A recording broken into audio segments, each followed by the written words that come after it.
அனைவருக்கும் வணக்கம். இரண்டாம் நாள் மாலை பொழுது எல்லோரும் வீட்டுக்கு போகிற இந்த சந்தர்ப்பத்தில் சில முக்கியமான கருத்துக்களை மட்டும் சொல்லி, கால்நடைகளுக்கு மூலிகை மருத்துவம் அப்படிங்கிறது 24 ஆண்டுகளுக்கு முன்பு அப்படி ஒன்று இல்லை அப்படின்ற மாதிரி ஒரு சூழலில் ஆரம்பித்து 24வது ஆண்டில்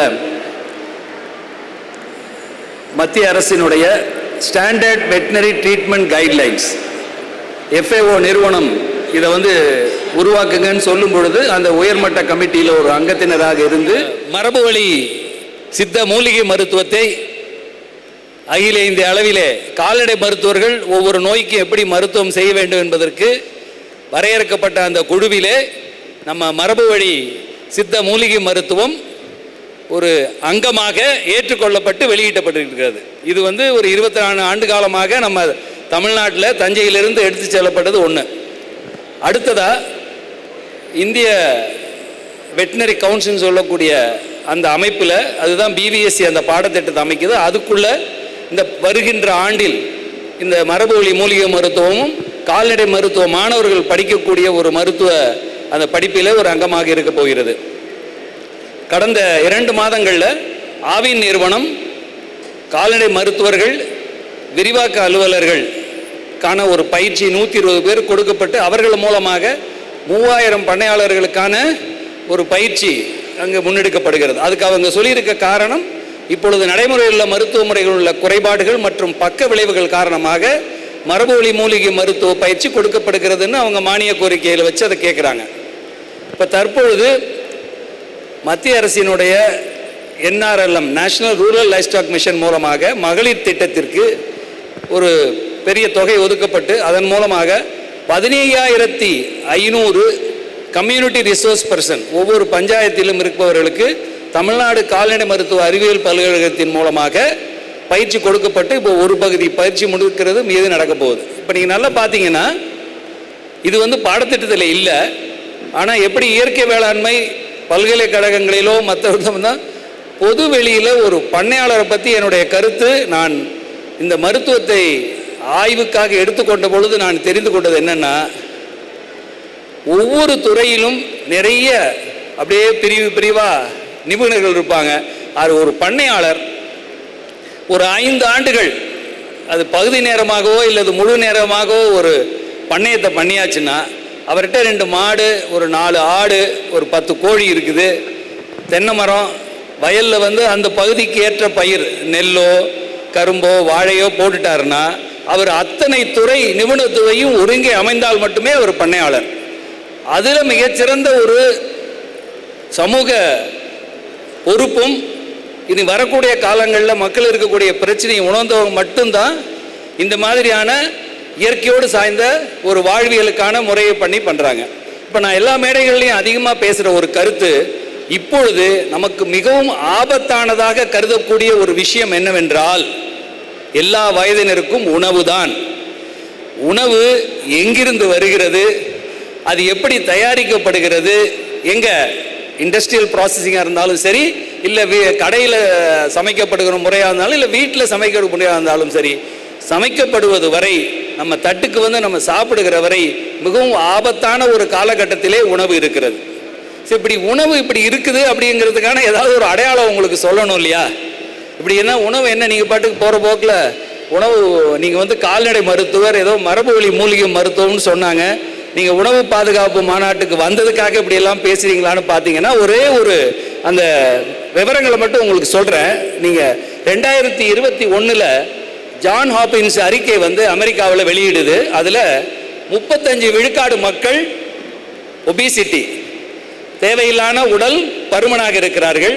20 விழுக்காடு மக்கள் இதயம் சார்ந்த நோய்கள், கார்டியோவாஸ்குலர் டிசீசஸ். 15 விழுக்காடு உங்களுக்கு எல்லாருக்கும் தெரிஞ்ச ரொம்ப பரிச்சயமான சர்க்கரை நோய், டயபெட்டிஸ் மெலிட்டஸ். 4 விழுக்காடு மக்கள் கேன்சர், அங்கே இன்னமும் கேன்சர் குறைவாகத்தான் இருக்கிறது. 3 விழுக்காடு மக்கள் ஆட்டோ இம்யூன் டிசார்டர்ஸ்னு காரணம் இல்லாமல் உடலினுடைய சில பொருட்களே எதிராக செயல்படுவது. மொத்தத்தில் 77%, அங்கே இருக்கிறது 30-32 கோடி மக்கள், அதில் 77% மக்களுக்கு ஒரு முக்கியமான அதிகாரப்பூர்வமான அறிக்கை என்ன சொல்லுகிறது? முக்கால்வாசி பேர் நோயுற்று இருக்கிறார்கள். நோயினா ஒரு ஆஸ்பத்திரியில் போய் அனுமதிக்கப்பட்டு வார்டில் இருந்தால் மட்டும் இல்லை, வாழ்வியலில் அவர்களுக்கு பிரச்சனை இருக்குதுன்னா இது சொல்லுது. இதுக்கு அடுத்ததாக கோவிட் வந்துச்சு. அப்போ இறந்தவங்களில் பெரும்பாலும் ஒன்று அந்த பருமன் உள்ளவர்கள் அல்லது டயபெட்டிஸ் உள்ளவர்கள். கிட்டத்தட்ட 40 லட்சம் பேர் வந்து அந்த நாட்டில் இறந்தாங்க. இது எல்லாத்தையும் சொல்லும் பொழுது நம்ம நாட்டை பற்றி ஒன்று சொல்ல வேண்டியிருக்கு. பஞ்சாபில் ஒரு 60 ஆண்டுகளுக்கு முன்பு கிட்டத்தட்ட ஒரு 100 வகையான பயிர்கள் செய்தவர்கள், கோதுமை, அரிசி, சோளம், அதுவும் ஹைபிரிட் வெரைட்டி மட்டும் பண்ணாங்க. அதுக்கான எல்லா பொருளையும் பயன்படுத்தினார்கள். அப்போ அவர்களுக்கு வந்து இந்த கேன்சர்னு சொல்லக்கூடிய புற்றுநோய் எத்தனை விழுக்காடு உயர்ந்தது ஒரு குறிப்பிட்ட காலத்தில்னு பார்த்தா 800 விழுக்காடு. 800 விழுக்காடு திடீர்னு உயர்ந்துருச்சு.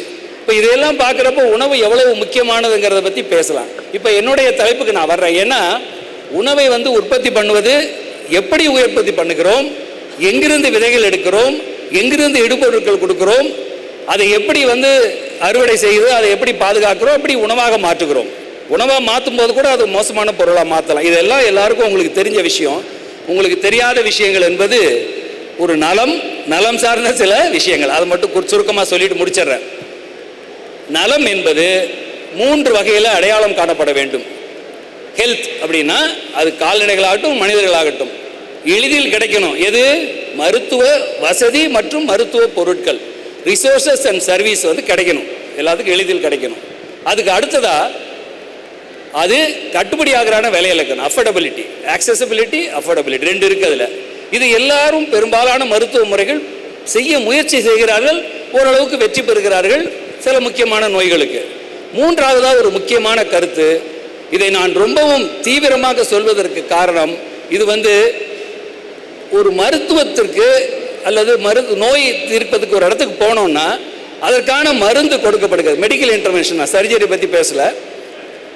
இந்த மருத்துவம் கொடுக்கப்பட்ட பிறகு எவ்வளவு நாட்களில் அந்த நோய் தீர்க்கப்படுகிறது, ப்ரிடிக்டபிள் அவுட்கம். இப்போ வயிற்றால போகுதுன்னா ஒரு 2 வேளை மருந்து சாப்பிட்டீங்கன்னா வயிற்றால போகிறது நிற்கணும். நிறைய காரணங்கள் சொல்லலாம். இன்னும் நிறைய நாங்கள் வந்து டெஸ்ட் எல்லாம் எடுக்கணும். எதை வேணால் பண்ணுங்கள். 1 மாதம் சொல்லுங்கள், 2 மாதம் சொல்லுங்கள், 3 மாதம் சொல்லுங்கள், ஆனால் சரியாக போகணும். நமக்கு வருவோம், மாட்டில் மடி நோய் இருக்குது, கண்ணு போட்டு 10 நாள் ஆச்சு, மடி வீக்கமாக இருக்குது, பாலை கறந்தா லேசாக ஒரு ரோஸ் மில்க் மாதிரி வருதுன்னா உடனே சோத்துக்கத்தாழை 1 முழம், 50 கிராம் மஞ்சத்தூள், சுண்ணாம்பு ஒரு கொட்டைப்பாக்கு அளவு, சோத்துக்கத்தாழையை முழுசாக அப்படியே வெட்டணும், அதில் மஞ்சத்தூளை போடணும், சுண்ணாம்பு போட்டு அரைச்சா ஒரு செங்காவி நிறத்தில் வரும். அதில் ஒரு கையை எடுத்து ஒரு டம்ளர் கொஞ்சம் வெதுன்னு தண்ணியை ஊற்றி கரைச்சி மடியை நல்லா தேய்ச்சி கழுவிட்டு கறந்துட்டு 1 மணி நேரத்துக்கு ஒரு முறை திரும்ப திரும்ப கழுவி கறந்து போட்டிங்கன்னா வாய் வழியாக எலுமிச்சம்பழம் கொடுக்கணும். ஒரு நேரத்துக்கு 2 பழம் அரிஞ்சு உப்புக்கல்ல தொட்டு வாயில் கொடுக்கணும். 3 வேளை 3 நாளைக்கு இந்த மருத்துவம் நடக்கிறது. பாலில் ரத்தம் கலந்து வந்தால் ஒரு 4 கைப்பிடி கருவேப்பிள்ளையும் ஒரு 4 கைப்பிடி முருங்கை தழையும் அரைச்சி கொடுத்தீங்கன்னா 3 நாட்களுக்குள் பால் திரும்பவும் வெள்ளையாயிடும். 15 லிட்டர் கறந்த மாடு திரும்பவும் ஒரு 14 லிட்டராவது கறக்கும் என்ற உத்தரவாதத்தை என்னால் கொடுக்க முடிகிறது. அதுக்கு பேர் தான் மருத்துவம். இந்த மாதிரி உத்தரவாதம் கொடுக்காத எதையும் மருத்துவம் என்று சொல்லக்கூடாது. நாங்கள் மேனேஜ் பண்ணுறோன்னு சொல்லுங்க, நாங்கள் ட்ரீட் பண்ணுறோன்னு சொல்லாதீங்க. எனக்கு ஒரு அதிகாரம் இருக்கிறது. நான் ஒரு பாரம்பரிய விவசாய குடும்பத்திலேருந்து வந்தவன். இப்போ விவசாயமும் இயற்கை வேளாண்மை வந்து இப்போ தூய மல்லியும் இதுவும் வந்து போட்டு அறுத்து எடுத்து வச்சுட்டு வந்திருக்கேன். வெறும் மீன் அமிலை தவிர வேறு இடுபொருள் இல்லாமல் செய்து கொண்டு இருக்கிறேன். ஒரு கால்நடை மருத்துவர், கால்நடை மருத்துவ மருந்தியல் துறை பேராசிரியர், மாடு வளர்க்குறோம். இது எல்லாத்தையும் செஞ்சு பார்க்கக்கூடிய வாய்ப்பு எனக்கு இருப்பதனால 2ஐயும் பேசுகிறோம். ஆங்கில மருத்துவம், இன்றைய நம்முடைய மரபு வழி சித்த மருத்துவம்னு. ஒரு கண்ணுக்குட்டி கழியுது, 3 நாள் கண்ணுக்குட்டி மஞ்சளாக கழியும். அதுக்கு என்ன கொடுக்கறது? அதுக்கு வந்து ஒரு சீரகம் 1 ஸ்பூனு, வெந்தயம் 1 ஸ்பூனு, அதை ஊற வச்சு அரைச்சி நாடு சர்க்கரையில் பிசைஞ்சு நாக்கில் தடவி பாலை கொஞ்சம் குறைச்சி, நிறுத்தக்கூடாது, குறைச்சி ஒரு 2 வேளை சரி பண்ணிங்கன்னா வந்துடும். 3 வார கண்ணுக்குட்டி கொஞ்சம் மண் சாப்பிடும், பாலும் குடிக்கும். மண் சாப்பிடுவேன்னா கண்ணுக்குட்டி மாடாகாது. கொஞ்சம் கட்டுப்படுத்தணும், அவ்வளோதான். மண் சாப்பிடாம நீங்கள் நிறுத்த முடியாது. அதுக்கு ஒரு பெரிய மாத்திரையை கொடுக்கறது இயற்கைக்கு எதிரான ஒரு செயல். எது? களை கொல்லி அடிப்பது போல தாய்மைக்கு எதிரான செயல், தாய்மை என்ற இயற்கைக்கு. அதுபோல ஒரு கண்ணுக்குட்டி வளர்றதுக்கு அதனுடைய வயிற்றில் இருக்க நுண்ணுயிரிகள் ரொம்ப அவசியம். அதை அழிப்பதற்கான ஒரு மாத்திரையை கொடுப்பது எதிரான செயல்.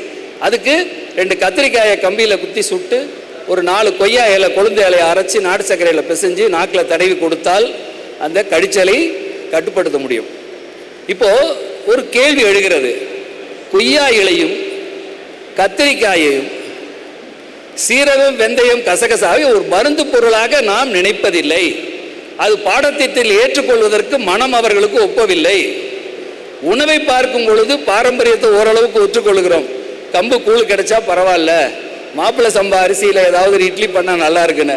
ஆனால் மருந்து என்பது யாரோ எங்கேயோ செய்து ஏதாவது ஒரு புட்டியிலோ அல்லது ஒரு குடுவையிலையோ கொடுக்கிறது தான் மருந்து என்பதை அந்த நிலையை மாற்ற வேண்டும். நம்முடைய பாரம்பரியம் உணவையும் மருந்தையும் ஒரு மெல்லிய கோடு கொண்டே அணைத்து வந்திருக்கிறது.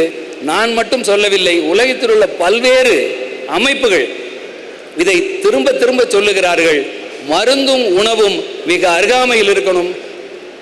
வேகனேகன் பல்கலைக்கழகம் நெதர்லாந்தில் ஒரு பெரிய திட்டம் நடக்கிறது என்று இங்கே ஆய்வு பண்ண வந்தார்கள் நம்முடைய மருத்துவ முறைகளே. குஜராத்தில் ஆனந்தில் இருந்து அவங்களோட ஒரு வாரம் எங்களுடைய இடக்கு அழைத்து போய் கள அளவு ஆய்வு செய்தோம். அவர்கள் சொன்னார்கள், கடந்த 5 ஆண்டுகளாக வேகனேகன் பல்கலைக்கழகம் நெதர்லாந்தில் உள்ள அனைத்து துறைகளும் சேர்ந்து ஒரே ஒரு கருத்துக்காக வேலை செய்யணும்னு சொல்லி ஒரு முடிவு எடுத்திருக்கோம். அந்த கருத்து என்னவென்றால், nature positive food system, food production system. Nature positive food production system. அதனுடைய நோக்கம் என்ன? பல்லுயிர் அந்த பன்மை தன்மை குறைஞ்சிருச்சு. 2030க்குள்ள அதை கொஞ்சமாவது ஒரு 10 விழுக்காடு மீட்டெடுத்து அதை திரும்பவும் அந்த பல்லுயிர் பன்மைத்தன்மையை மீட்டு எடுக்கிறதுக்காக வழியில தான் உணவு உற்பத்தி செய்யப்பட வேண்டும் என்பதை ஐரோப்பிய நாடுகளில் சில முக்கியமான பல்கலைக்கழகம் முடிவெடுத்திருக்காங்க. அதையெல்லாம் ஐயா நம்மாழ்வார் போன்ற முன்னோடிகள் அதெல்லாம் முன்பே யோசித்து அழிந்து வரும் நம்முடைய வளங்களையும் விதைகள் மற்றும் வேளாண்மை சார்ந்த இடுபொருட்கள் ஒரு தற்சார்பு முறையில் இருக்கணும். மக்களுக்கு தேவையான உணவு நல்லபடியாக கிடைக்கணும்.